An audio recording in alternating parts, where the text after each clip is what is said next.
Thank you, sir. Sir, let's start. Could you give us a very short background of eCompare.Mo? How does it started? And of course, a short background as well of your company.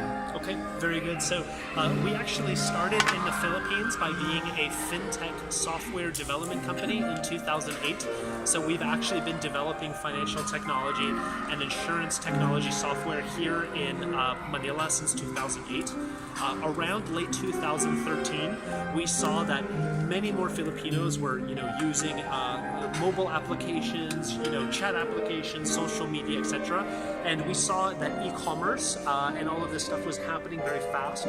So we took the decision that we wanted to be a part of this and help Filipinos make wiser and wealthier financial decisions. So we formulated our plans to launch eCompare.Mo in late 2013, and by mid-2014 we had already launched it, and by the end of that year we were already the country's largest financial website. This is a position we continue to have until this day. So that is the actual background, and as all of our other colleagues mentioned on the panel, particularly Stephanie, our eCompare.Mo CEO, we are run by Filipinos, we're headquartered here, all of our software is developed here, and we're incredibly focused on helping millions of Filipinos live wiser and wealthier lives. What are the products and services you have now? Okay, so what we operate is a financial supermarket. So we have unsecured and secured consumer credit. We have credit cards. We have all types of insurance, from motor vehicle to property to travel, even dengue fever, microinsurance, which is our brand of Bite Protect Insurance, which was part of the quiz before. And then we are contemplating to launch wealth management products like mutual funds, money market funds, and so on. So our concept is really a one-stop shop, financial supermarket, to help millions of Filipinos make wiser and wealthier financial decisions, and also help every Philippine bank, insurer, and asset management company, financial institutions both, to help them actually access customers and start having more inroads in this digital world. How about, can you tell us more about the tractions? How many Filipino users do you currently have, and how many financial services providers do you partner with currently? Yeah. Okay, so as far as our website, we are actually doing about close to 1 million already for the month. That's visitors in our website for the month of March. And as far as the number of, you mentioned partners. Yeah. So we have, I think we have the biggest over 20. Yeah. Over 20 financial institution partners. These are composed of insurance companies, credit card issuers, and loan providers, both bank and non-bank. And then in the region, because we're actually a regional group, we've served over 50 million customers since late 2013, and we have over 90 financial institutions in the region working with us. So we believe that we are, this makes us actually one of the largest fintech platforms. It actually makes us kind of on par with many banks, right? Serving 50 million customers and things like that. But again, we are working with financial institution partners. We partner with banks. We help them sell more effectively at a lower cost online, and at the same time we help these millions and millions of customers live wiser and wealthier lives and make better financial decisions. One key area where we also measure our customer engagement is through our Facebook fans. And in the Philippines, social media is really ingrained in people's lives. We have doubled our number of fans from last year. We're now over 200,000, and of course we engage them through content and obviously a lot more topics that involves financial services, our financial health, and we obviously direct them to our website to be able to access some of those features and our content. So that's. We also have a database of over 120,000 in our users who subscribe to eCompare.Mo. Everybody knows about the Baxia controversy, but then you have this product in your company, in your platform about dengue. So how does it work? How do I come into you and then I try to enroll in your dengue product? How does it work? For the dengue product. I didn't catch the first part of the question. This one enroll. You just won't get the dengue product. Oh, okay. So we wouldn't be a supermarket if you're not allowed to buy or purchase products on our website. So not only can you actually apply for loans online, there are products that you can actually purchase on our website. Actually, the code at the back, if you scan this using your phone, you will be taken to our landing page where you will be asked to fill in your details. This is already prepaid for guests of today. Yes. The serial code here is actually is unique. We have So it's already free paid for you for to scan the your code. annual Yeah. dengue insurance for one adult.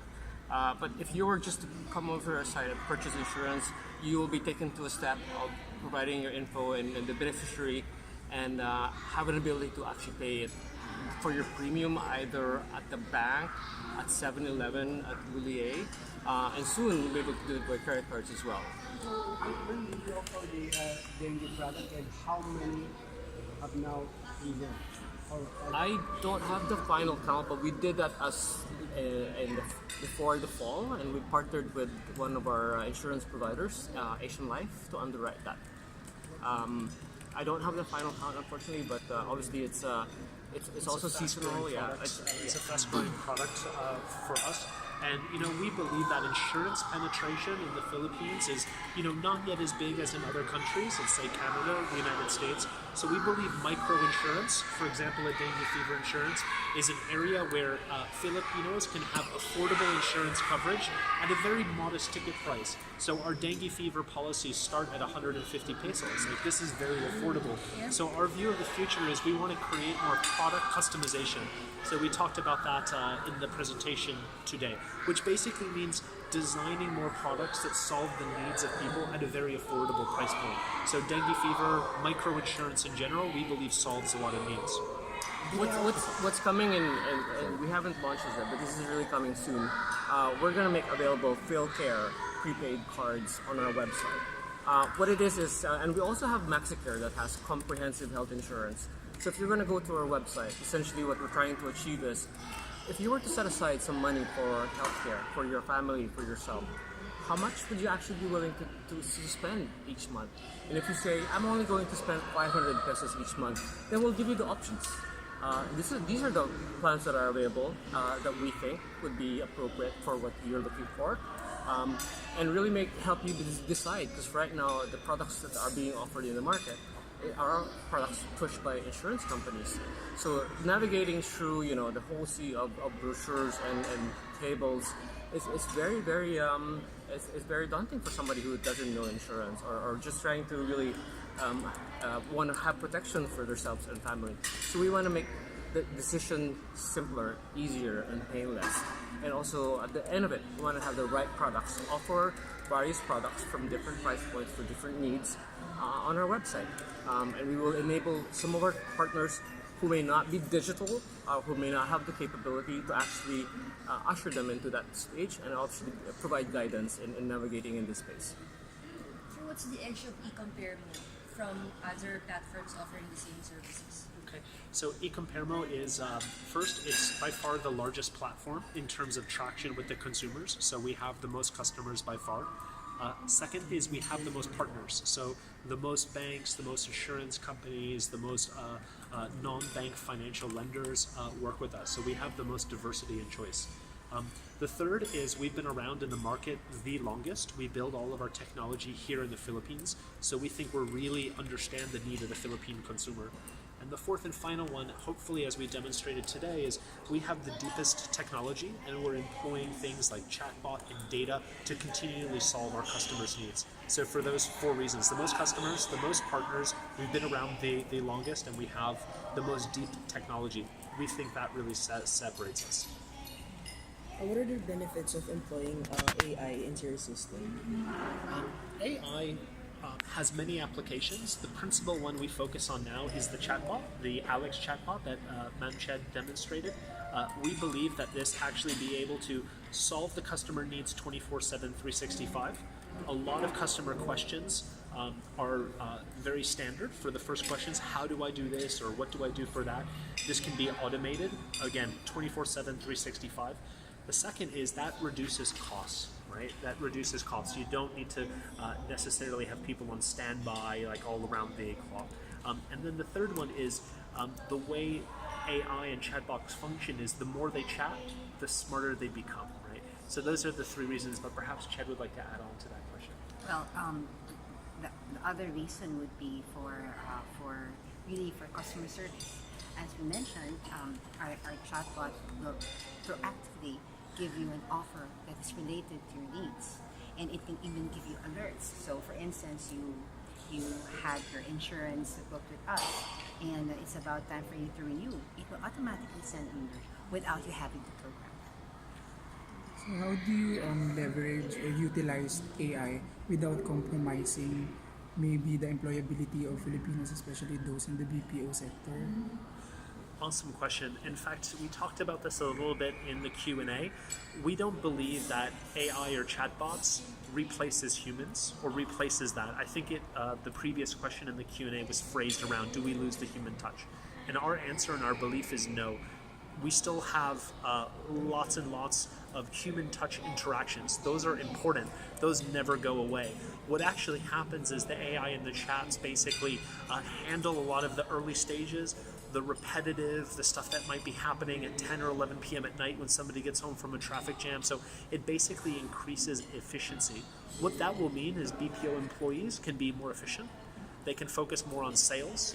Their time in the seat can actually be more revenue generative, which basically will lead to higher wages and more wealth in society in general. So we look at this as augmenting human ability rather than decreasing it.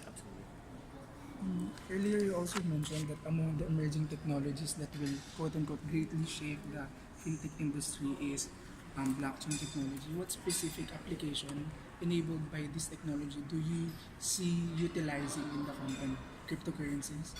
Great question. In fact, we differentiate strongly between blockchain versus cryptocurrency.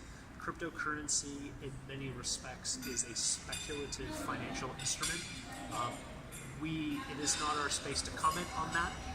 We don't invest in that. Everybody can make their own personal decisions.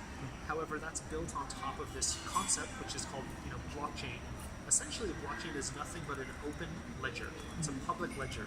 So there's been many postulated ideas on applications. For instance, land ownership. This is one of the most kind of frequently cited examples. Knowing definitively who owns this piece of land, that's very, very useful. Another one that it can be used for that we believe has strong utility is credit records. So if we know this Juan de la Cruz, let's say from Alabama or from wherever, or Pigas, let's say this individual has a very strong credit history. This Mr. de la Cruz pays his bills on time, right? In a public ledger, you could make that information accessible to all financial institutions, allowing them to compete for Mr. de la Cruz and give him the best rates. Now, this is actually something that doesn't exist at the moment because every institution holds data in their own little universe. But if you can make it available on a blockchain, and of course it's secure, it's open, it's immune to hacking, those are technical questions we can talk about. But conceptually, this makes basically an ability to increase trust in society. So we think blockchain, of course, working very closely with BSP, the IC, the SEC, and all related government and regulatory bodies, this is a very strong potential application. Can you expound